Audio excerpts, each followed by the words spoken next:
नमस्ते सबको and thank you for joining me today again.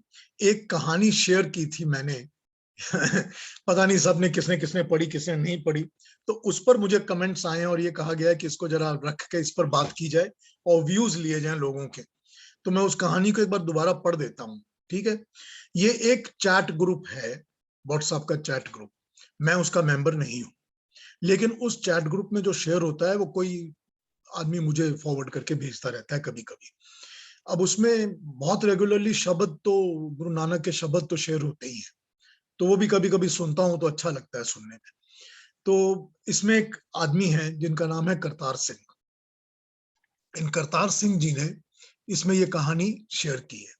ये करतार सिंह जो है वो CPWD के रिटायर्ड इंजीनियर हैं और वो सारे हिंदुस्तान में जहां जहां उन्होंने काम किया करने के बाद आकर वो अपने गांव में पंजाब में बस गए हैं वापस।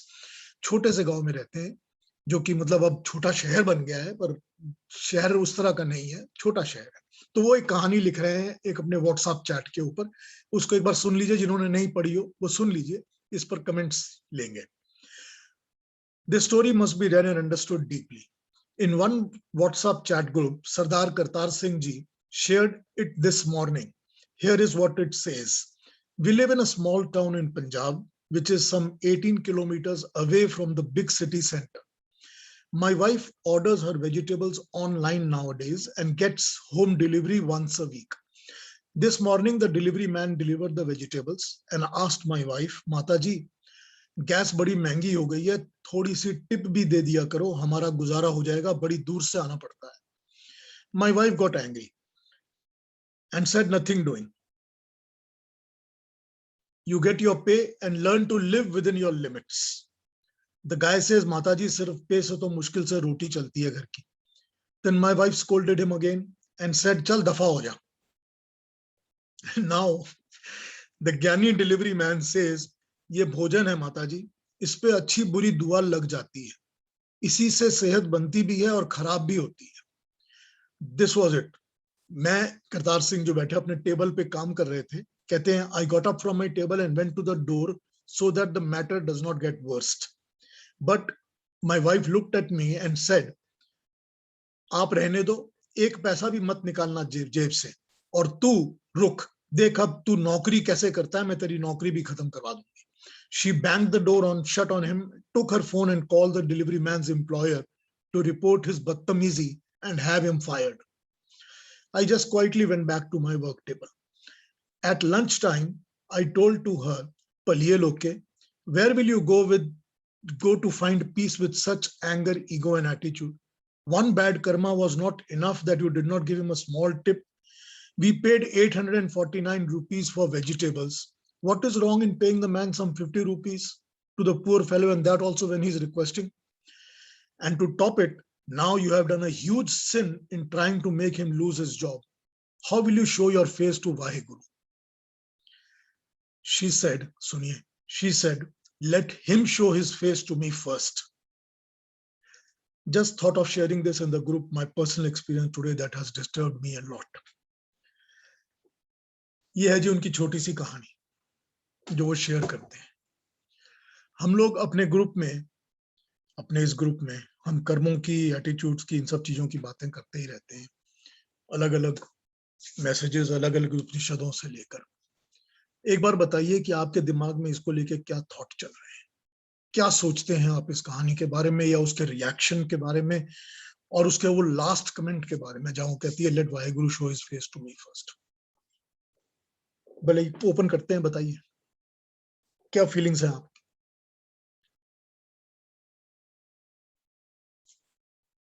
ज्यादा ईगो है उसमें, लेडी में. नहीं, ईगो ही सिर्फ है क्या? ये तो नहीं कहा जा सकता कि सिर्फ ईगो है.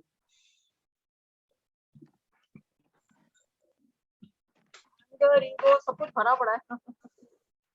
गुस्सा भी भरा हुआ है, ईगो भी भरा हुआ है. हाँ. लेकिन इस बात में देखिए, मैं आपको एक बात बताता हूँ. सबसे पहली बात होती है कि जिसमें परमात्मा पर विश्वास और भरोसा नहीं होता, ठीक है, वो अपने कर्म और अपने कर्म फल के बारे में चिंता नहीं करता. वो अहिंसा करने में, अन्याय करने में नहीं सोचता, वो अत्याचार करने में नहीं सोचता, क्योंकि उसको पता है कि मैं सारा मौज मस्ती में जी रहा हूं, मुझको कोई प्रॉब्लम ही नहीं है, मुझे किसी कर्म फल का फल मिलना ही नहीं है, क्योंकि वो परमात्मा की सत्ता में विश्वास ही नहीं करता। यही यहां पर हो रहा है ना, क्योंकि उसके वो छोटे से कमेंट में let Waheguru show me his face first में ही ये सारी बात समझ में आ जाती है कि उसको कोई भरोसा ही नहीं है उस पर। सीखनी है, सधारनी है, लेकिन उसको वाहेगुरु पे भरोसा नहीं है, और ना उसको परमात्मा उसको के न्याय पे भरोसा है। तो वो क्या करती है? उसको देखिए, ये उसको अपनी बड़ी गलती आम भी बात है, नजर नहीं आ रही। ये बड़ी आम बात है, बड़ी कॉमन हैपनिंग्स है जो हर घर में शायद होती रहती होंगी। लेकिन यहाँ पर सोचने की बात यही है कि एक आपने पाप कि पाप का कोई एहसास होता है अंदर शरीर, अपने शरीर में, अपने मन में, कि मैं ये जो कर रहा हूं या कर रही हूँ ये पाप है, ये गलत है, नहीं करना चाहिए? कहीं भी कोई एहसास होता है कभी? यही तो बात है ना सारी, कि एक तो उसको उस आदमी ने आपसे पैसे मांगे हैं, ऐसा नहीं कहा आपको कि इसमें डिमांड है, या आपने उसको आपसे मांगे हैं, तो आप प्यार से भले तरीके से भी बोल सकते हो कि भाई मैं आज नहीं दे सकती तुम्हारे, भाई माफ कर दो, मैं आज नहीं दे पाती, हम कहते हैं ना। ये या मेरी क्षमता नहीं है कि ये महीने का ये वक्त है, मैं अभी नहीं दे पाती, कुछ भी कह सकते हो आप अगर नहीं देना तो। और वो सरदार तो ठीक ही बोल रहा है, कहता है कि आपने $850 के वेजिटेबल्स लिए हैं इस बेचारे को, अगर $10-50 दे दो तो क्या चला जाएगा आपका? और पैसे तो सरदार के हैं ना, उसके पैसे हैं ना। मगर वो तो एक बात है, दूसरी बात, उसने एकदम 100% करेक्ट बात कही है वो डिलीवरी वाले आदमी ने, 100% करेक्ट। देखिए, जो भी चीज मनुष्य को जीवन देती है वो हर चीज मनुष्य का जीवन लेती है। एक बार सोच लीजिए इसके ऊपर, हर वो चीज जो हमको जीवन देती है, वो खाना जो हमको जीवन देता है, हमारा स्वास्थ्य बनाता है, वही खाना है जो हमको एसिडिटी देता है, कैंसर देता है और मार देता है और हार्ट अटैक्स देता है ना। एक ही है, वही जीवन देने वाला खाना है। वही पानी जो हमको पीने से प्राण शक्ति अंदर, सेहत की अच्छी चीज मिलती है, वही पानी हमें चोक करके मार देता है। करेक्ट? चाहे डूबो या ना डूबो, एक घूंट मुझे पियो एक वही। बात कहनी है, बताइए। मुझे एक बात कहनी है पीयूष जी कि अगर जैसे उसकी औरत ने तो मना कर दिया देने से, पर मेरे ख्याल से उसका कोई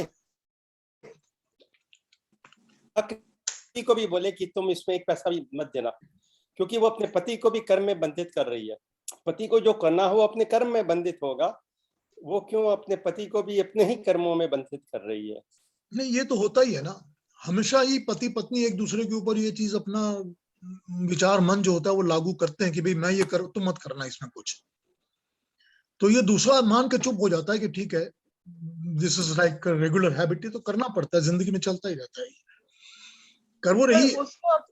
उसको अपनी कोई गलती नजर नहीं आ रही है। चाहे कैसी वो आएगी? सब्जी वाले ने चाहे वो यही तो सब्जी बात है वाले ने ना। कहा हो, चाहे उसके पति ने कहा हो, उसको फिर यस, भी अपनी कोई गलती नजर नहीं आ रही। यस, बात ही यही है ना कि गलती जब इंसान को नजर नहीं आती, तब मैं कोई गलत काम कर ही नहीं सकता, और क्योंकि मैं गलत काम कर ही नहीं सकता तो मुझको गलती दिखती ही नहीं। How can I be wrong? और फिर उसको जो रॉन्ग दिखा दे, उससे बड़ा तो खराब आदमी हो ही नहीं सकता दुनिया में, कि how dare you show me my wrong, I can never be wrong. यही बात है ना सारी, ये सारा कुछ अभिमान और ईगो से आता है ना। अभिमान, ईगो, अज्ञान, सब उससे पैदा हुआ है। हाँ जी। एक और बात है मेरे मन में आई कि करतार सिंह ने देखा कि अन्याय हो रहा है और उसने अन्याय को होने दिया, इसमें उसका भी दोष है? ठीक है, वो सहन शक्ति की बात है, दोष है उसका, बिल्कुल सच बात है। ही इज प्रॉपर, उसको पछतावा भी है, रिग्रेट भी कर रहा है। मुझे नहीं पता कि अगर उसने दोबारा उसके एम्प्लॉयर को फोन करके कहा होगा कि मेरी वाइफ की बात का बुरा मत मानिए, छोड़ दीजिए इसको, मुझे नहीं पता ये सारी बातें, उन्होंने कहा भी नहीं। लेकिन ये भी नहीं पता कि उसने एम्प्लॉयर ने उसको फायर भी किया होगा या नहीं किया होगा, मुझे सब कुछ का नहीं पता। लेकिन ये देखो कि ये हम सारी सोसाइटी में, कनाडा में, अमेरिका में, इंडिया में, जहां भी आप रहते हो, ये बड़ी कॉमन चीजें होती रहती। कितना गलत है इसके अंदर, जो कि हम लोग एक गलत के बाद दूसरा गलत करने को हिचकिचाते नहीं है। एक गलत किया है, कोई बात नहीं, छोटा गलत था, अब अगला और बड़ा गलत करो, उसके बाद और भी बड़ा गलत करो, उसमें हम हिचकिचाते नहीं है। नहीं पीयूष जी, ऐसा भी तो हो सकता है वो लेडी को अपने शब्दों को समझाने में थोड़ा सा गलत किया उसने।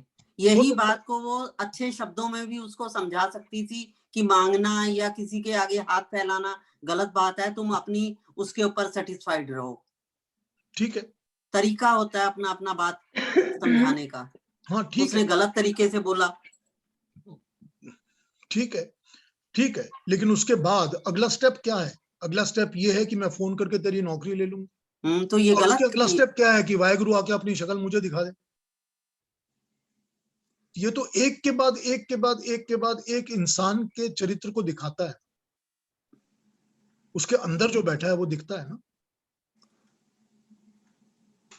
वैसे जो इसमें एक और बात हो सकती है कि इसमें जब वो उसके पति को भी उसकी पत्नी ने मना कर दिया, तो दोबारा समझो वही आदमी आता है या और कोई भी आदमी आता है डिलीवरी के लिए, तो हो सकता है कि पति छुपके से उसको पैसा दे दे अपनी पत्नी को बिना बुलाए, क्योंकि वो अपने कर्म में बंधित होता है ना। ठीक है, लेकिन जैसे महाभारत में कहते हैं, जब द्रौपदी का चीरहरण हुआ तो सब वहां बैठे थे और देखते रहे, किसी ने उंगली नहीं उठाई कि इसको हटाएं।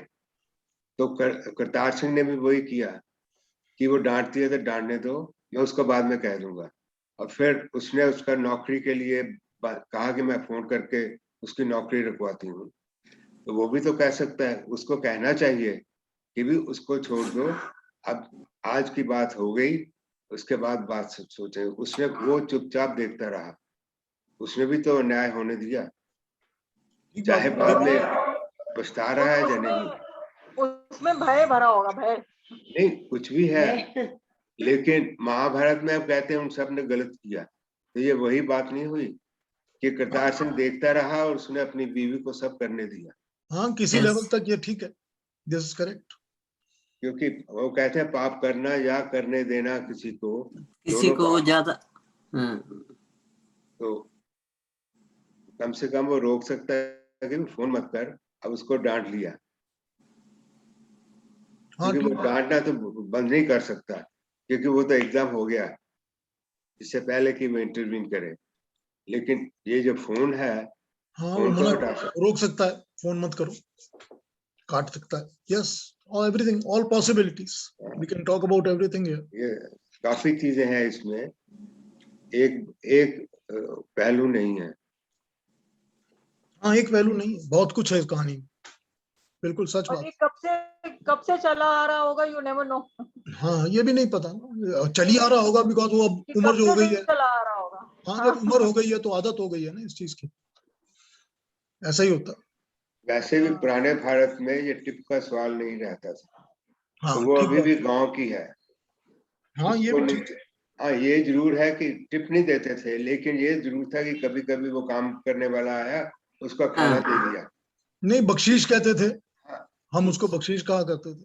नहीं, बख्शीश भी मुसलमानों ने शुरू की है, कश्मीर में शुरू हुई, लेकिन जब घरों में ये कुछ कहते नहीं थे, ऐसे दे दिया, वो बाहर जाके बताते नहीं थे कि हमने उसको ये खाना दिया।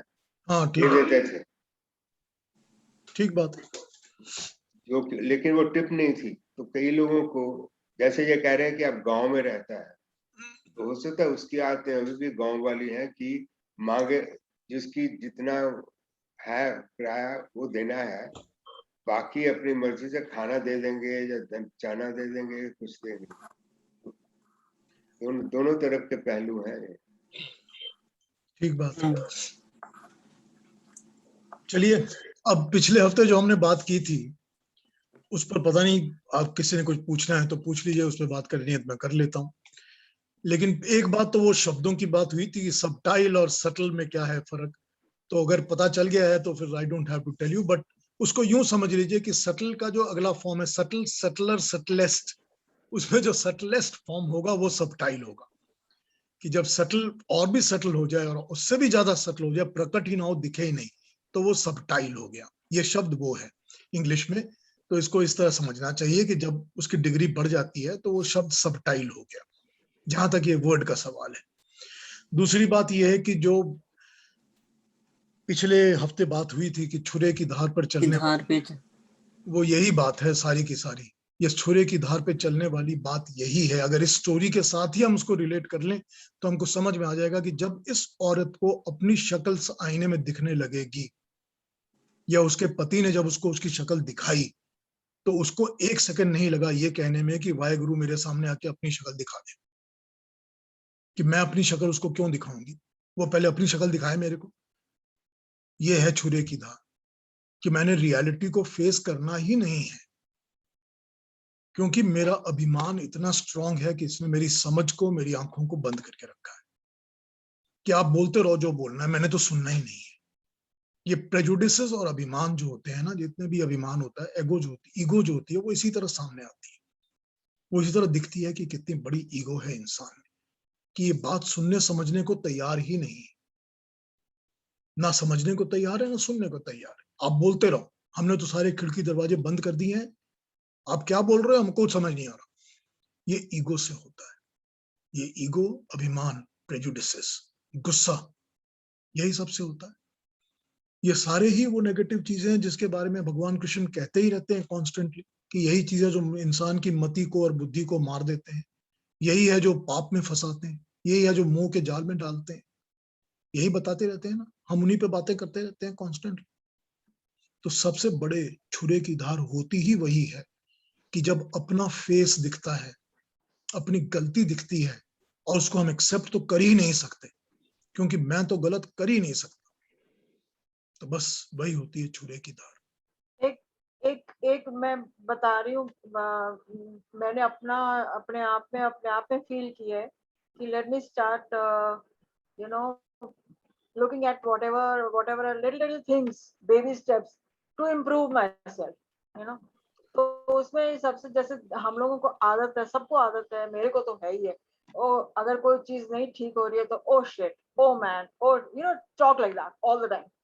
तो मैंने कहा ये सबसे पहले मेरी जो आदत है इसको मैंने हटाना बंद करना है, कि मैं ऐसे ना बोलूं कभी भी। मतलब ये छोटी छोटी आदतें हम लोगों में जो हैं वो ऐसे ही जाएंगी after being aware about it कि ये गलती मेरे में है।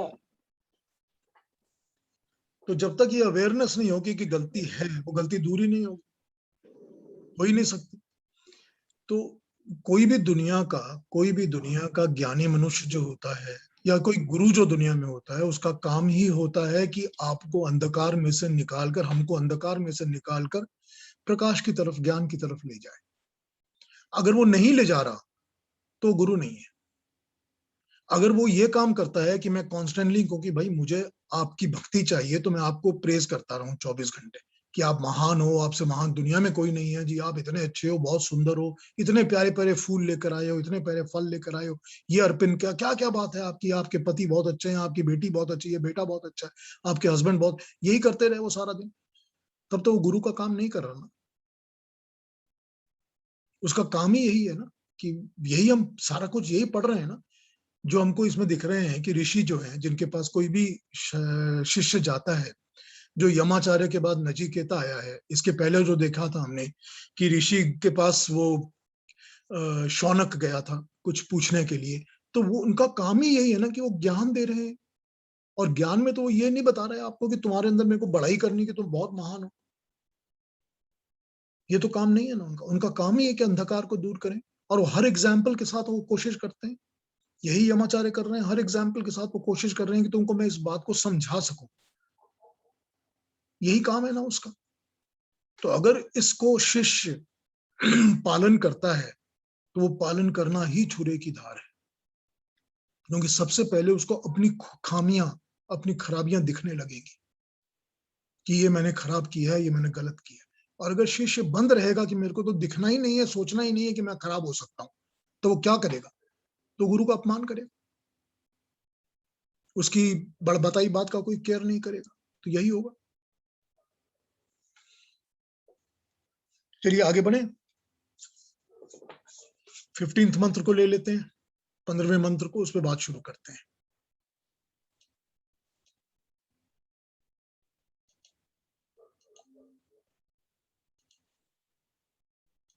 स्क्रीन पे शेयर करें।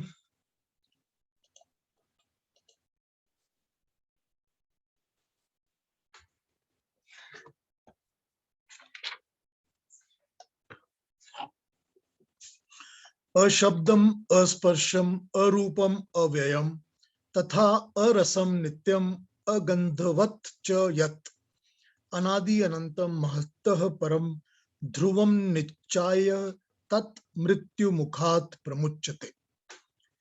समझते हैं मंत्र को। अशब्दम मतलब जिसमें शब्द नहीं होता, शब्द रहित, जो कान से नहीं सुना जा सकता। अस्पर्शम स्पर्श रहित, जो हाथ से त्वचा से ग्रहण नहीं किया जा सकता, जिसको फील नहीं किया जा सकता, टच नहीं किया जा सकता। अरूपम जिसमें रूप नहीं होता, जो आंखों से नहीं दिखता। अव्ययम अविनाशी, जिसका विकार नहीं होता, व्यय नहीं होता। तथा और अरसम, जिसमें कोई स्वाद नहीं होता, टेस्ट नहीं होता, जो जिह्वा नहीं जान सकती। नित्यम सदा नित्य रहने वाला, हमेशा ही रहने वाला, नित्य नित्यम। अगंधवत बिना गंध के, नाक से सूंघा नहीं जा सकता। च और यत जो, अनादि अनादि जो उत्पन्न नहीं होता, पैदा नहीं होता।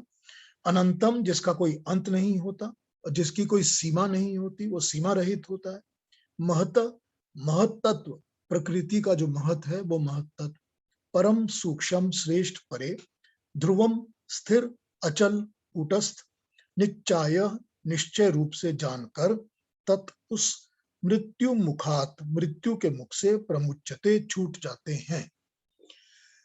ये कह रहा है कि यहाँ पर कि वह ब्रह्म जिसका शब्द नहीं है, स्पर्श नहीं है, कोई रूप नहीं है, जो व्यय नहीं होता, अव्यय है। अरस है जिसका कोई स्वाद नहीं है, जो नित्य है और गंध रहित है, अनादि है, अनंत है और कार्य जगत महत के परे स्थित है, स्थिर है। उसे जब मनुष्य निश्चित रूप से जान लेता है तब मृत्यु के मुख से छूट जाता है। ये कहा गया यहाँ पर मंत्र में। परमात्मा के कुछ गुणों को बताकर उसको एग्जाम्पल की तरह यूज किया गया है, जिनको जान लेने से मनुष्य मृत्यु के मुख से छूट जाता है, यही कहा गया है। आइए इसको समझते हैं कि क्या कह रहा है ये मंत्र। ये गुण जो बताए हैं उसने परमात्मा के, उनको एक बार समझते हैं जो उन्होंने बताने की चेष्टा की है इस मंत्र में। अशब्दम अस्पर्शम अरूपम अरसम और अगंधवत, ये सभी के सभी इंद्रियों के गुण हैं। ये इंद्रियों के साथ जुड़े हुए विषयों के गुण हैं और परमात्मा में तो ये होते ही नहीं है, क्योंकि उनके तो कोई इंद्रियां ही नहीं है। जब कोई शरीर ही नहीं है तो ये गुण कहाँ से होंगे? ये तो सब प्राकृतिक गुण हैं जो कि शरीर को आभास महसूस कराते हैं। जब शरीर ही नहीं है तो ये कहाँ से होंगे? ठीक, तो ये इंद्रियां और इनके विषय पर चर्चा हो रही है, क्योंकि हम लोग जो हैं, जो मनुष्य जो है, वो इसी से सब कुछ को जान पाता है और समझ पाता है। हम सारा ज्ञान शब्द स्पर्श रूप रस गंध में से ही पाते हैं, सारा ज्ञान हम ऐसे ही पाते हैं, ठीक है ना। शब्दों को हम सुनते हैं कान से, भाषा को हम सुनते हैं, ज्ञान की बातें सुनते हैं, आपस में बातचीत करते हैं वो सुनते हैं, संसार की अलग अलग ध्वनियां सुनते हैं, उसी से हमको ज्ञान प्राप्त होता है, समझ आती है। कान हमारे शरीर का अंग है, कान ही वो इंद्रियां हैं जिनसे हम ज्ञान को सुनते हैं, शब्दों को सुनते हैं। मगर उस परमात्मा के कान नहीं है, उसको ये सुनने की, फिजिकली इस तरह सुनने की आवश्यकता नहीं होती, क्योंकि उसके पास शरीर ही नहीं है तो उसके पास कान नहीं है, क्योंकि शरीर नहीं है। वैसे ही स्पर्श जो कि फील होता है, टच होता है, हम टच के साथ बहुत कुछ समझते हैं, हाथ लगाकर हम चीजों को समझते हैं कि क्या है, सख्त है, हार्ड है, नरम है, क्या है, सब कुछ हम समझते हैं स्पर्श के साथ। उसके कोई स्पर्श की आवश्यकता नहीं है परमात्मा, क्योंकि उसके पास कोई स्किन नहीं है, कोई इंद्रियां ही नहीं है, और वो स्पर्श के द्वारा जाना भी नहीं जा सकता परमात्मा। You can not touch and feel, भाई गुरु को मेरे सामने ले आओ, वो नहीं होता। तो यहाँ पर आप परमात्मा को स्पर्श और उससे नहीं जान सकते। और रूप, रूप वो होता है जो दिखता है, जिसको देखकर हम सारे संसार की वस्तुओं को समझते हैं, जानते हैं कि ये क्या है। वो एक रूप होता है जिससे हमको पता चलता है कि ये वस्तु क्या है। ये आंखों की इंद्रियों का गुण है। उस परमात्मा का कोई रूप है ही नहीं, तो उसको हम देख नहीं सकते। अरसम टेस्ट, स्वाद, जो कि हम मुंह में, जिह्वा में कोई भी चीज डालकर उसका टेस्ट अनुभव करते हैं, वो 1 सेकंड 2 सेकंड के लिए जो हमारा अनुभव होता है टेस्ट का, वो हमारी स्मृति बन के हमारे पास बैठ जाता है। हमको रहता पता कि ये इस चीज का ये टेस्ट है।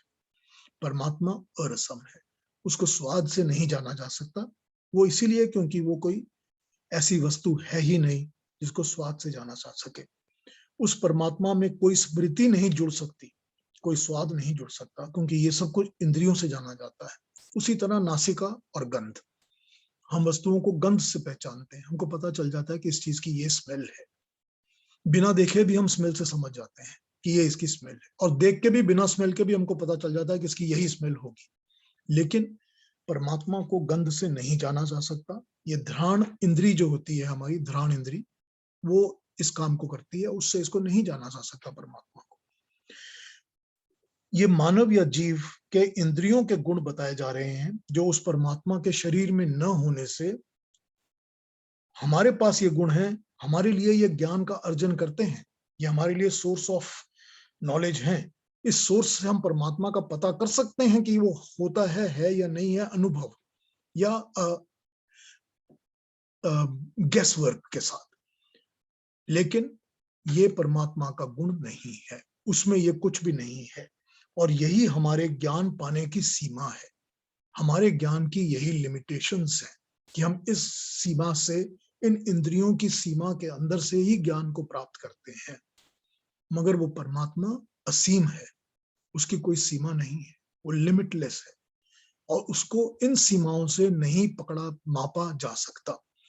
We cannot measure him according to our sensory organs. यहां पर यह बताया जा रहा है।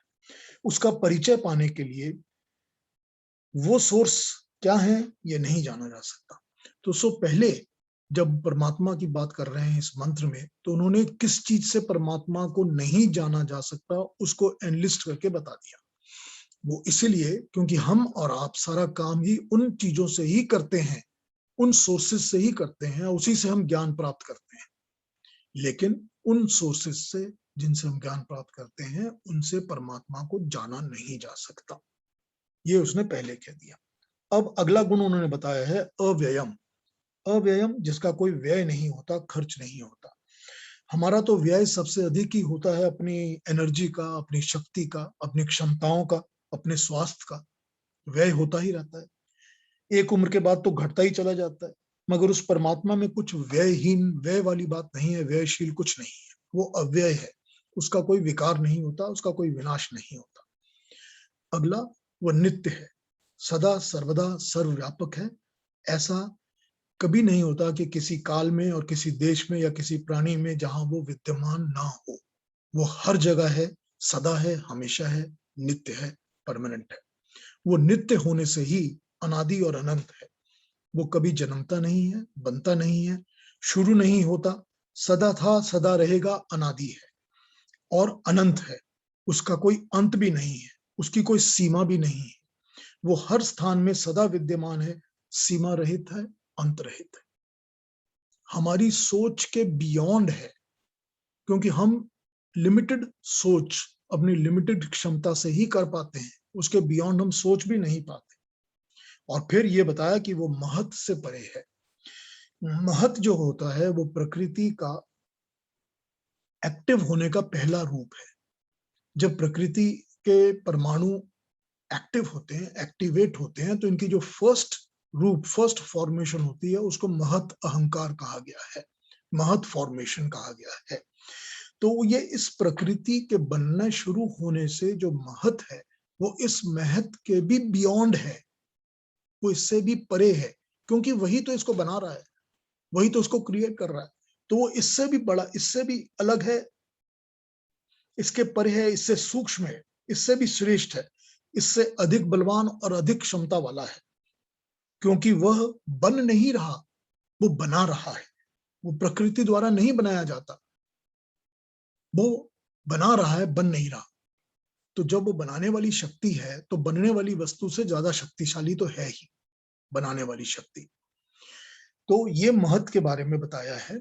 और वैसे जो महत होता है ना, प्रकृति के जो महत का क्या कहूं उसको, परमाणु होते हैं, उन महत के परमाणुओं से ही मन तैयार होता है। तो जो हमारा मन है या प्रकृति का पूरा मन है, ये उसी से बनता है, उस तत्व से ही बनता है, एलिमेंट्स से ही बनता है।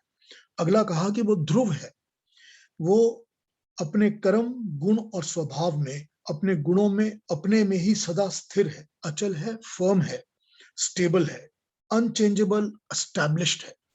उसका कोई भी गुण कर्म स्वभाव बदलता नहीं है, वो सदा ध्रुव है, टिका हुआ है। जो निश्चय से इन गुणों के द्वारा परमात्मा को जान जाता है, वो मृत्यु से और मृत्यु के मुख से सदा के लिए जन्म मरण से छूट जाता है, जन्म मरण के चक्कर से छूट जाता है। अब बात यह है कि ये सब सुनने, पढ़ने में, जानने में समझ आते हैं, सारे के सारे गुण, सारी बातें समझ आती हैं, मगर जब हम इन पर गहन चिंता करते हैं, जब इनके ऊपर आप चिंतन शुरू करते हैं, कोई भी गुण पर आप पकड़ लीजिए और चिंतन शुरू कर दीजिए, अव्यय पर चिंतन शुरू कर दीजिए, ध्रुव पर चिंतन शुरू कर दीजिए, नित्य पर चिंतन शुरू कर दीजिए, अशब्दम अशरीरम के ऊपर आप चिंतन शुरू कर दीजिए, एक को पकड़ लीजिए, उसकी क्रिया, उसकी स्वरूप, उसमें गहरे उतरते चले जाइए कि what does it mean? What are these limitations that are to me as a human being? And what are these limitations that are not applicable to the creator? बड़ा अद्भुत परमात्मा का ज्ञान प्राप्त होना शुरू हो जाएगा, बड़ा अद्भुत। ऐसे ऐसे स्वरूप खुलने लगेंगे, ऐसी ऐसी संभावनाएं समझ आने लगेंगी कि बस ये द्वार खुलता ही चला जाएगा। यही वो चिंतन आपको समझा रहे हैं मंत्र के द्वारा कि फॉलो दिस। इतने इसमें जितना गहरा उतरेंगे तो परमात्मा का आभास और अनुभव होने लगेगा, उसके निकट होने की अनुभूति होने लगेगी। जब ऐसा ज्ञान मिलेगा तब मृत्यु और मृत्यु का पाश छूट जाएगा, मुक्ति मिल जाएगी, शरीर की इंपॉर्टेंस समाप्त हो जाएगी, इंद्रियों की सीमाएं छूट जाएंगी कि मुझे ज्ञान जो है वो सिर्फ इंद्रियों से ही लेना है और इंद्रियों से जो मिल रहा है वही ज्ञान है। ये सीमा पार हो जाएगी, क्योंकि जब ये सीमा पार होगी तभी अविद्या के द्वारा हम विद्या तक पहुंच पाएंगे। अविद्या वही होती है जो अविद्यमान वस्तुओं के बारे में ज्ञान होता है। अविद्यमान जो हमेशा रहने वाली नहीं है, जो नष्ट हो जाएंगी। हर प्रकृति से बनी वस्तु अविद्यमान वस्तु होती है, क्योंकि वो हमेशा नहीं रहती। चाहे हमारा शरीर है, चाहे ये पेड़ पौधे हैं, चाहे ये प्रकृति है, ये नदियां हैं, ये हमेशा नहीं रहेंगी, ये कभी ना कभी नष्ट जरूर हो जाएंगे। हमारी तरह ये कुछ सालों में नष्ट नहीं होंगी तो प्रलय काल में नष्ट हो जाएंगी, फिर नई सृष्टि बनेगी। तो ये अविद्यमान वस्तुएं हैं। हमारी इंद्रियां जो हैं, जो हमारा शरीर है, वो इन अविद्यमान वस्तुओं का ज्ञान प्राप्त करता है, मगर इसके द्वारा, इसके बियॉन्ड विद्यमान वस्तु परमात्मा जो सदा रहता है, नष्ट नहीं होता, जो अव्यय है, ध्रुव है, नित्य है, उसका ज्ञान प्राप्त करना यही है जो मृत्यु के मुंह से छुटाएगा, हमेशा के लिए छुड़वा देगा। यही ज्ञान है जो मोक्ष प्राप्ति कराएगा, जन्म मरण का बंधन चक्कर टूट जाएगा। अब बात यह है कि जो हमारी जो भारतीय मनीषी है, उस हर भारतीय मनीषी के अंदर अल्टीमेट मोक्ष को ही समझा गया है, तो अल्टीमेट उसी का जवाब दिया जाता है बार बार। और प्रश्न भी यहाँ यही उठा था कि मृत्यु के बाद क्या रहता है। तो मृत्यु के बाद दो ही चीजें हैं, या तो जन्म मरण का चक्कर है कि बार बार मृत्यु के मुंह में जाना है, बार बार आना है, बार बार जाना है, और या मोक्ष, जन्म मरण का चक्कर छूट जाए, इसमें से हम निकल पाए। दो ही चीजें हैं बस, तीसरा और कोई ऑप्शन तो है ही नहीं। तो यही दो बार बार समझा रहे हैं, बार बार हर बात को समझाते रहते हैं। आइए अगला मंत्र भी देख लेते हैं। इसमें 16, 17 और दो ही मंत्र बचे हैं। 17 में कुछ भी खास नहीं है, 16 को पढ़ लेते हैं, थोड़ा सा अंडरस्टैंडिंग करने वाला मंत्र है, उसके बाद हम चर्चा ओपन कर लेंगे।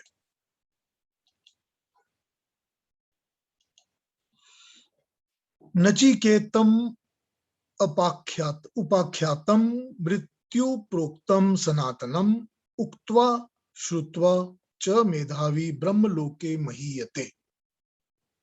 नचिकेतम, नचिकेता द्वारा ग्रहण किए गए, उपाख्यानम कथा को, वर्णन को, उपाख्यान को, मृत्यु प्रोक्तम मृत्यु द्वारा कहे गए उपदेश को, सनातनम हमेशा रहने वाले, उक्त्वा कहकर, श्रुत्वा सुनकर, च और मेधावी ज्ञानी ब्रह्मलोक के ब्रह्मलोक में पद में महीयते महिमा को पाते हैं। अब ये कंक्लूडिंग दो श्लोक हैं जो बाकी हैं इसमें, तो ये कंक्लूजन कर रहे हैं इस वल्ली की। नचिकेता अग्नि के द्वारा प्राप्त तथा मृत्यु द्वारा कहे इस सनातन विज्ञान को कहकर और सुनकर ज्ञानी जन, बुद्धिमान लोग ब्रह्मलोक में महिमा पाते हैं। ये इसका मतलब हो गया। इस उपनिषद में नचिकेता नामक 3 अग्नियों को प्रदीप्त करने की बात कही गई है कि 3 अग्नियों को हैं। वो 3 अग्नियां क्या हैं? वो हैं जीवात्मा, मूल प्रकृति और परमात्मा। इनकी आपस में परस्पर रगड़ और संपर्क, वही अग्नियां हैं।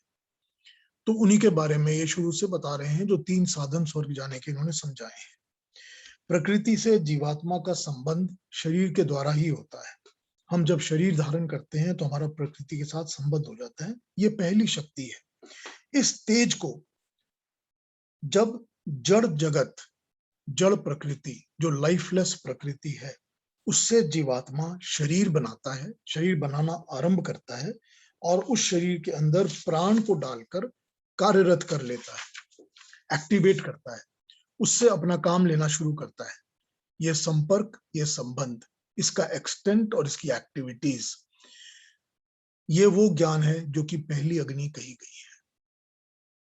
प्रकृति और जीवात्मा के बीच की संपर्क, परस्पर कनेक्शन, इसमें भी ज्ञान को समझने के लिए शरीर को रथ की तरह इमेजरी दी गई है, ताकि रथ कैसे चलता है, उसको कैसे संभालना है, उसके मेन पार्ट्स क्या हैं, उनका रोल क्या होना चाहिए, उनसे क्या काम लेना चाहिए, कैसे इन सब के द्वारा उस रथ पर सवार होकर ज्ञान पाया जा सकता है, तेजोमय हुआ जा सकता है और प्रकृति और जीवात्मा के संबंध में समझा जा सकता है।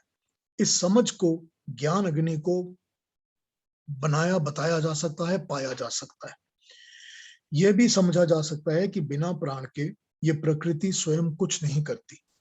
बिना जीवात्मा के शरीर मिट्टी का ढेला है और यदि इस शरीर को, इस रथ को सही तरीके से नहीं चलाया, नहीं संभाला गया तो यह विनाश की ओर ले जाएगा।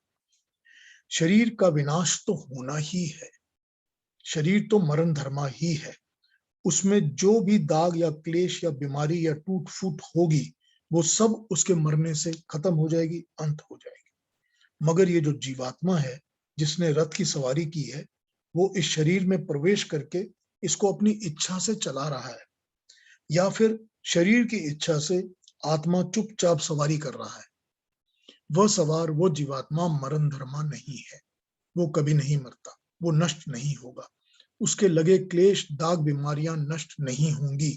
वो उसे शरीरों के साथ बांध देगी और उसे कई बार जन्म लेने पड़ेंगे, मृत्यु के मुख में आते जाते रहना पड़ेगा। ये तो साफ है कि या तो वह इस रथ को व्यवहार करके ज्ञान प्राप्त करे और अपनी आत्मा को ज्ञान से जोड़े और मृत्यु को कंफर्टेबली पार कर ले, इस जन्म मरण से छूट जाए। यही उसका प्रकृति से संपर्क और संबंध बनाने का उद्देश्य है, पर्पस ही यही है। यही है वो नचिकेता अग्नि, प्रथम अग्नि, जो स्वर्ग का साधन बनेगी और मोक्ष दिलाएगी। यही वो ज्ञान है।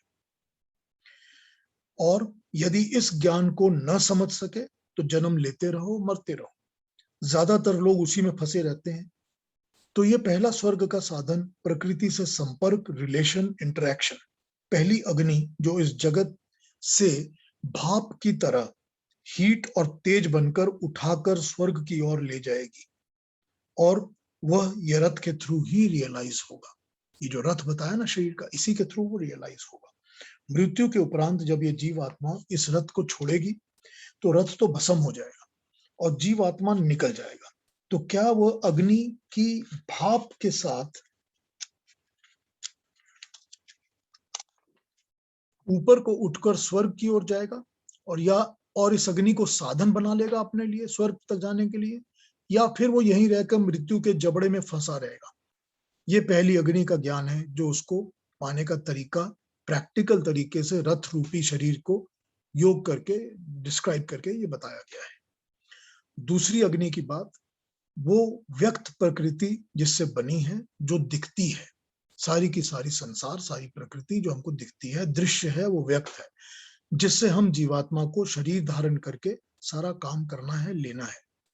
और उसके पीछे की जो अव्यक्त प्राकृतिक शक्ति है, जो इस दिखने वाली प्रकृति का सोर्स मटेरियल है, परमाणु है, वो सभी कुछ जो निर्माण करता है।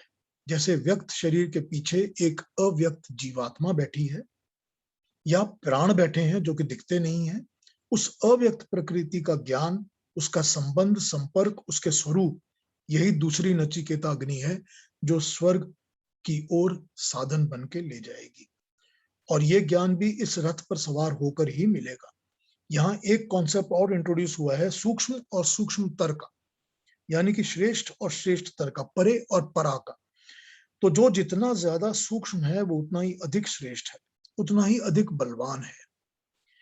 इस शरीर में जो बैठा है, जो श्रेष्ठता है, जो इसमें बल है, जो इसमें अधिक बलवान है, वो जीवात्मा है शरीर से भी, क्योंकि वही इसमें सूक्ष्म रूप से बैठकर इसका संचालन नियंत्रण करता है।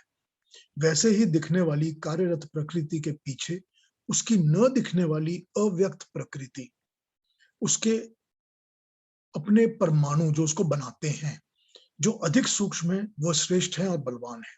उसी का ज्ञान, उसके एक्शन, इंटरेक्शन ही ये दूसरे स्वर्ग का साधन है।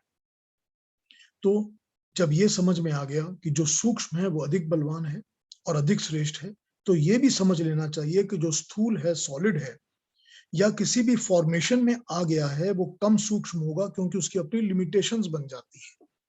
लिमिटेशन बनने के पहले वो परमाणु होता है तो लिमिटलेस होता है, कुछ भी बना सकता है। अव्यक्त प्रकृति के कण कुछ भी बना सकते हैं, गैशियस, लिक्विड, सॉलिड, कुछ भी बना सकते हैं। मगर जब कुछ भी एक बन जाता है, पानी की बूंद भी जब बन जाती है, तो पानी ही रहती है और बूंद ही रहती है। वो कम वेरिएशंस बना पाती है आगे से, इतनी उसकी लिमिटेशंस हो जाती हैं, क्योंकि वो सूक्ष्म में जो संभावनाएं हैं, शक्ति है, क्रिएटिव मोल्डेबिलिटी है, वो इसमें नहीं होती, व्यक्त में नहीं होती। तो इस ज्ञान को और गहरा करके समझने से तीसरी नचिकेता अग्नि का द्वार खुल जाएगा। तो ये दूसरी अग्नि है, दूसरा साधन है, जो कि व्यक्त और अव्यक्त प्रकृति का ज्ञान है। जब इस ज्ञान को गहरे तरीके से समझ लेंगे, पता चल जाएगा कि ये ज्ञान क्या है, तो तीसरी अग्नि का साधन स्वयं खुल जाएगा। वो तीसरी नचिकेता अग्नि क्या है? जिसके बियॉन्ड और कुछ नहीं है। वो है परमात्मा, जो कि सबसे सूक्ष्म, सबसे श्रेष्ठ, सबसे बलवान है। उसके परिचय में उसके कई गुण बताए हैं, जो इन कंपैरिजन टू जीवात्मा, शरीर, व्यक्त, अव्यक्त प्रकृति, इनके द्वारा उनको समझाया गया है। तो जब उसका ज्ञान मिलेगा तो उसके संग की इच्छा जागेगी। जब वो ज्ञान मिलेगा और जब उस ज्ञान का आभास होगा, जब अपने अंदर वो ज्ञान बैठेगा, तब और आकर्षण होगा कि मुझे उस ज्ञान के बारे में, उसके लिए और जानना है। तब जीवात्मा उसकी ओर आकर्षित होगा। जब उस तक पहुंचने का प्रयत्न और प्रयास करेगा, तो सब प्राकृतिक सांसारिक आकर्षण छूटने लगेंगे। पहले तो ये छुरे की धार पर चलने के जैसा कठिन होगा, मगर यदि वो अग्नि साधन है, और यही वो अग्नि है जिसके तेज के कारण, प्रताप के कारण स्वयं ही जीवात्मा अपने आप ही उसकी ओर खींचता चला जाएगा। तब ये छुरे की धार नहीं रहेगी।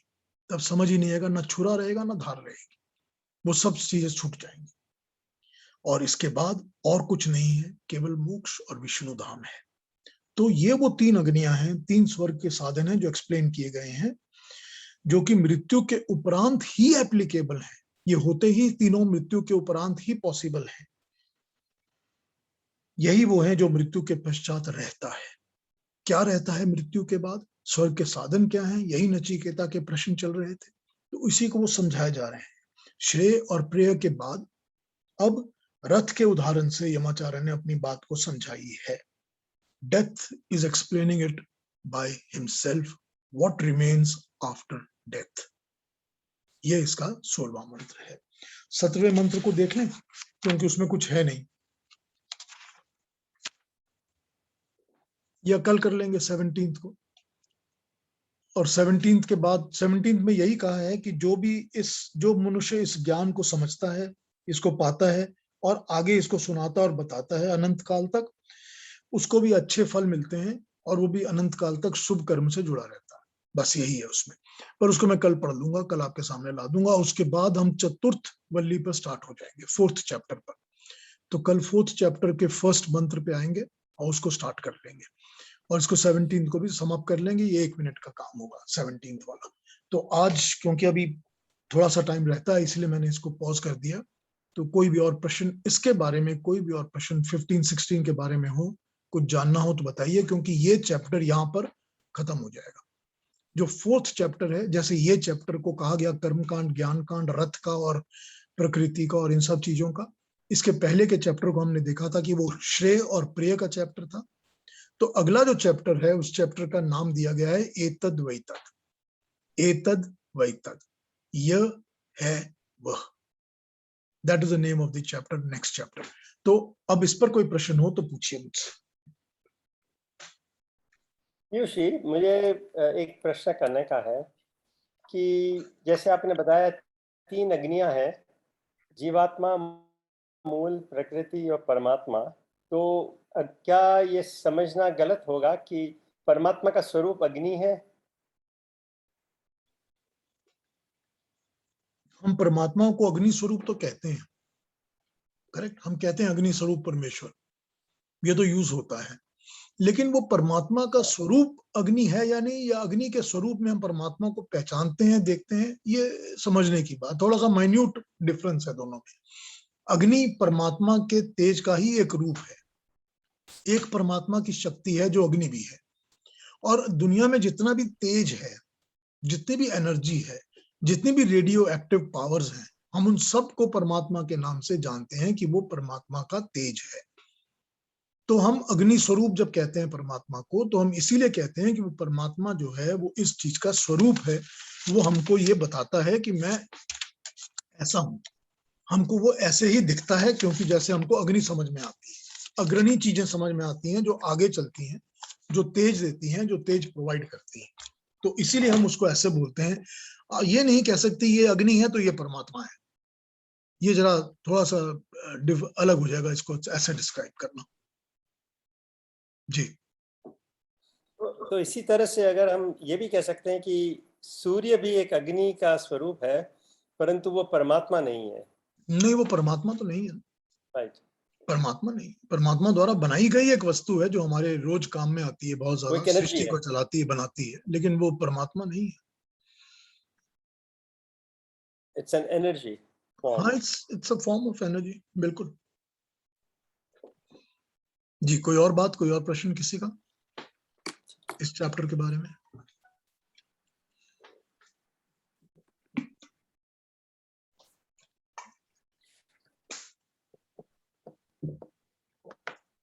अगर नहीं है प्रश्न तो 17th को अभी खत्म कर लेते हैं, 17th मंत्र को। हाँ, टाइम, समय तो है। हाँ बिल्कुल, आइए कर लेते हैं। मैं एक प्रश्न करना है मुझे कि तो जब ज्ञान की बात होती है तो इसका एसेंस यही हुआ कि ये ज्ञान तो फिर ध्यान से प्राप्त होता है, मेडिटेशन से प्राप्त होता है। क्या ये बात सच है? हाँ, ये तो ठीक है कि कोई भी चीज का ज्ञान जरा डीप जाने से, चिंतन करने से, मनन करने से ही प्राप्त होता है, हर एक चीज का ज्ञान। अगर आपको ये पता करना है कि मैंने जो मुंह में अभी चीज खाई है इसका स्वाद कैसा है, तो उसके लिए भी एक पॉज कर कर आप आधा सेकंड, 2 सेकंड, 10 सेकंड सोचेंगे, मनन करेंगे, चिंतन करेंगे, तो वो ज्ञान आपको पूरी तरह प्राप्त होगा। तो इसी तरह से हर ज्ञान पृथ्वी में, संसार में मनन चिंतन से ही प्राप्त होता है, और मनन चिंतन का साधन ही मेडिटेशन कहा गया है। ठीक है, ठीक है ना? आइए इस मंत्र को देखते हैं। य इमं परमं गुह्यं श्रावयेद ब्रह्म संसदि प्रयतः श्राद्ध काले वा तदा अनंत्याय कल्पते, तदा अनंत्याय कल्पत इति। यह जो, इमम इसको, इस बात को, परमम पूरी तरह, अत्यंत अच्छी प्रकार, गुह्यम रहस्यपूर्ण गुप्त शिक्षा को, श्रावयेत सुनाए, ब्रह्म संसदी ब्रह्म ज्ञानियों की संसद में, लोगों में,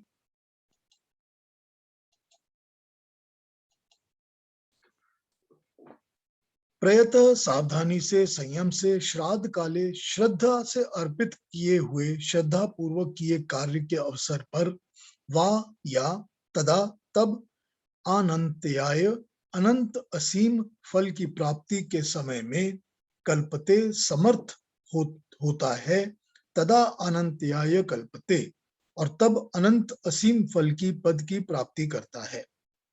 जो पुरुष इस रहस्यमयी ज्ञान को, कथा को शुद्ध और संयमी हृदय से विद्वानों की सभा में, श्रद्धा रखने वाले लोगों की सभा में सुनाता है, उसका ये कार्य अनंत काल तक फल देने वाला होता है, उसे अनंत फल मिलता है।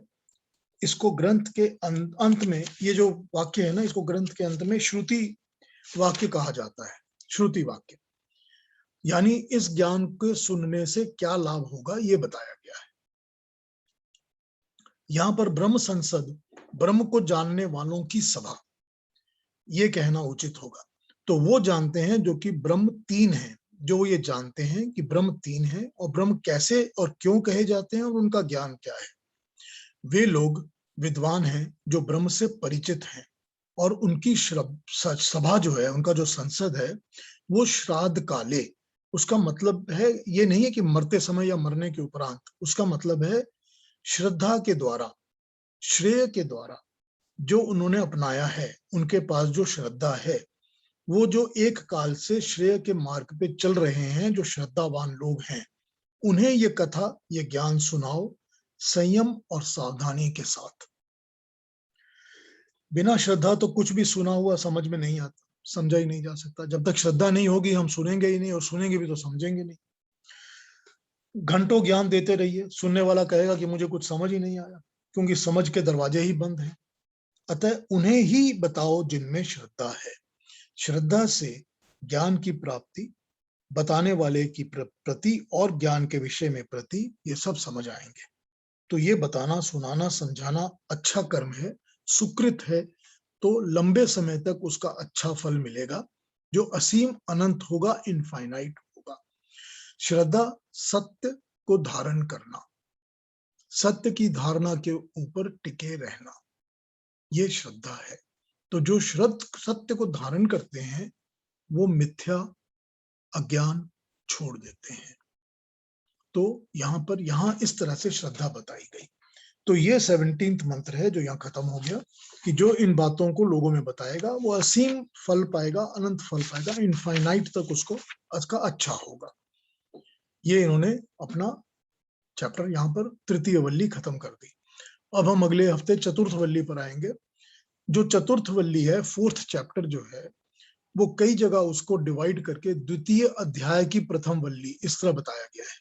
तो कई लोगों ने, जो इसके टोटल 6 अध्याय हैं, उनके 3 अध्याय को 1 चैप्टर, 3 अध्याय को 2 चैप्टर करके 1st, 2nd, 3 में कर दिया है पार्ट में। कई जगह पर कॉन्टिन्यूअसली तृतीय के बाद चतुर्थ वल्ली कहा गया है। Doesn't matter how we name it, वो हम अगले हफ्ते शुरू करेंगे। एतद वेतद की जो वल्ली है उसको हम अगले हफ्ते से शुरू करेंगे। कुछ अलग तरीके से, अलग भाव से फिर वही नॉलेज देना है। पहले इन्होंने श्रेय प्रेय से दिया था, इसके बाद उन्होंने वो रथ की सिमिली से दिया था, अब वो अगली बार एतद वेतद से नॉलेज को देंगे कि कैसे अगली वल्ली में हमने नॉलेज को समझना है। उसमें भी शायद 15 मंत्र हैं, तो वो 15 मंत्र सारे के सारे हम उसी तरह समझेंगे जैसे अब तक समझते आए हैं। जी अब कोई बात कहनी है, कुछ पूछना हो तो बता दीजिए। पीयूष जी, हाँ जी, हाँ जी, हाँ जी। मेरे को एक सब मोक्ष की तो बात समझ में आ गई कि जन्म मरण से छुटकारा हो जाता है, पर जब तक छुटकारा हो जाता है, पर हम लोग कहाँ होते हैं? कोई दूसरे लोक में होते हैं, स्वर्ग में होते हैं, वो क्या होता है वहां पर? वहां पर न शरीर होता है, न वही स्पर्श नहीं होता है, कुछ नहीं होता है, नहीं होता, सूक्ष्म शरीर भी नहीं होता। अब बात हाँ। यह है कि वो वहां पर एक, उसको हम लोगों ने नाम दिया हुआ है, तो उसका नाम आप स्वर्ग लोक दे दीजिए, ब्रह्म लोक दे दीजिए, या उसको द्यूलोक कह लीजिए। मगर वो एक ऐसी परिस्थिति होती है जहां पर जाके आत्माएं टिक जाती हैं, रेस्ट करती हैं और बैठी रहती हैं। उनको कोई दुख नहीं होता, कोई क्लेश नहीं होता, कोई कर्म करने नहीं होते, कोई कर्म और कर्मफल बाकी भी नहीं होते, सब जीरो हो चुका होता है। तो वहां पर जाने से मनुष्य को ये चिंता नहीं होती कि शरीर धारण करना है और अपने कर्म करने हैं। तो जब इस चक्कर से वो छूट जाता है तो उसी को मोक्ष कहते हैं। वो आत्माएं वहां जाके रेस्ट करती हैं, इन पीस बैठी रहती हैं। आत्माएं वो एक दूसरे को पहचानती नहीं है। नहीं, वो कुछ नहीं जानती, कुछ नहीं पहचानती, सिर्फ अपने आनंद को, परमात्मा के अपने आनंद को अनुभव करके इन पीस बैठी रहती है। उनको किसी को कुछ और जानने की जरूरत ही नहीं होती। ओनली कनेक्शन इज विद परमात्मा। यस। पर परमात्मा भी सूक्ष्म है, तो उसमें कैसे जानेंगे उनको? नहीं, वो जीवात्मा के अंदर अंतः में ये आनंद की जो अनुभूति होती है कि मैं मोक्ष हाँ। प्राप्त कर रहा हूं और मुझे अब कोई दुख नहीं रहा, यही परमात्मा की अनुभूति है। ये आनंद अच्छा, की अच्छा। अनुभूति ही परमात्मा की अनुभूति है, और वो अनुभूति रहती है जब तक वो मोक्ष समाप्त नहीं होता। तो जो आत्मा होती है, इट इज इन स्टिलनेस। हाँ, you can call it still state कह सकते हैं उसको। जी, आप कुछ पूछ अच्छा रहे ही थे? लग रहा है। ऐसे परमात्मा सूक्ष्म भी है और विशाल भी है, तो आत्मा तो जा सकती है जी, जब भी गई तो उसमें वो नहीं है कि राजेंद्र कहाँ है, रश्मि कहाँ है, पीयूष कहाँ है, वहां सब आत्मा है। तो उनको ये सोच भी नहीं रहती कि पिछले जन्म में क्या हुआ था। अब इस पर इन डिटेल हमने बात की थी, जैसे अब हमने भगवान कृष्ण के अवतार रूप की जब बात की थी, वो समझाते हैं मोक्ष की स्थिति को, तो उस पर हमने काफी इन डिटेल बात उस वक्त की थी। तो उसको अगर दोबारा कभी सुनना करना है तो मैं फिर एक बार रिपीट कर लूंगा, पर वो it will take some time, उसमें वक्त लगेगा समझने में भी और समझाने में भी, उसमें टाइम लगेगा, टाइम कंज्यूमिंग होगी थोड़ी सी बात। मुझे एक प्रश्न करना है कि जी। जैसे पश्चिमी पद्धति में मृत्यु के बाद वो कहते हैं कंडोलेंस मैसेजेस में कि मे सोल रेस्ट इन पीस, तो उसका क्या अर्थ यही होता है कि उसकी आत्मा को मोक्ष मिले? हाँ, हम ट्रांसलेट तो यही कर सकते हैं, हम यही ट्रांसलेट कर सकते हैं कि उसकी आत्मा को सद्गति मिले, शांति मिले, हम ट्रांसलेट कर सकते हैं। Without any religious reference, we can say that.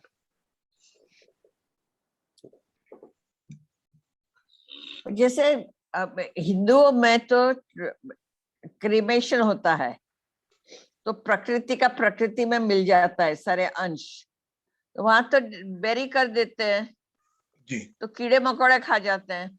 हाँ, तो वो भी प्रकृति में तो मिल ही जाएगा ना इवेंचुअली, मट्टी बनकर या कीड़ों का खाना बनकर, फिर कीड़े भी तो मट्टी बनेंगे, तो कभी ना कभी प्रकृति में तो विलीन हो ही जाएगा।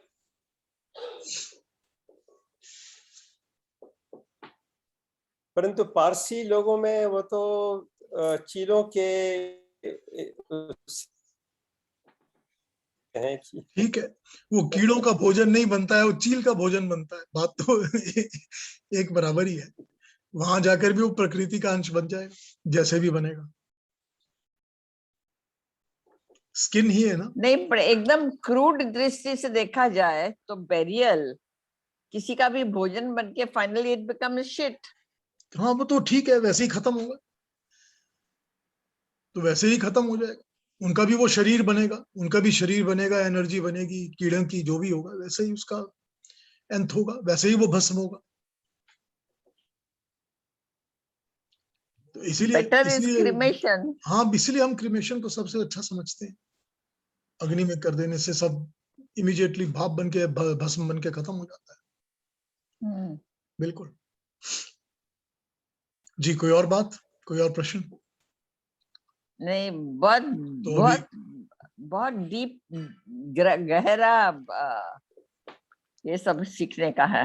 अच्छा है ना, डीप सीखेंगे तभी अंदर जाएगी बात, और तभी हम उस पर हाँ। आचरण करेंगे और मन लगेगा और उस पर लगा पाएंगे और ज्ञान पाएंगे। जो सतही चीज होती है लेवल के ऊपर, वो हमको सतही सुख दे सकती है, एक लेवल के ऊपर ही सुख दे सकती है। इंद्रियां की चीजें इंद्रियों का सुख दे सकती है, उसके बियॉन्ड जाना है तो डेप्थ पे जाना ही पड़ेगा, तभी उसके बियॉन्ड की बात समझ आएगी।